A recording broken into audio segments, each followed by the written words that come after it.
తిరుమల తిరుపతి దేవస్థానంలో 40 ఏళ్ల పాటు వివిధ హోదాలలో పనిచేసి నేడు పదవీ విరమణ పొందిన టీటీడీ అసిస్టెంట్ ఈశ్వర్రెడ్డికి పలువురు పదవీ విరమణ శుభాకాంక్షలు తెలియజేశారు. ఈ సందర్భంగా జరిగిన సన్మాన సభలో బీజేపీ సీనియర్ నాయకులు గుండాల గోపీనాథ్ రెడ్డి ఆధ్వర్యంలో ఈశ్వర్రెడ్డిని ఘనంగా సత్కరించి శుభాకాంక్షలు తెలియజేశారు. శ్రీ వెంకటేశ్వర స్వామి ఆశీస్సులతో వారి శేష జీవితం సంతోషంగా గడపాలని ఆకాంక్షించారు. ఈ కార్యక్రమంలో బీజేపీ రాష్ట్ర మాజీ కార్యవర్గ సభ్యులు, రాయలసీమ రంగస్థలి చైర్మన్ గుండాల గోపీనాథ్, సభ్యులు తొండమనాటి సుబ్రహ్మణ్యం రెడ్డి తదితరులు పాల్గొన్నారు.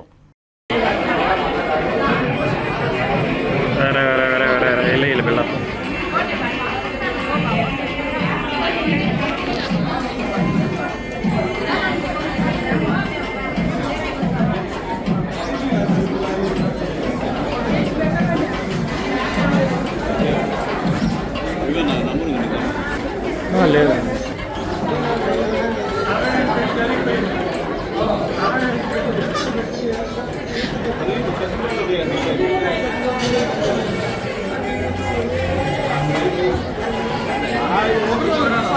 ఫోటో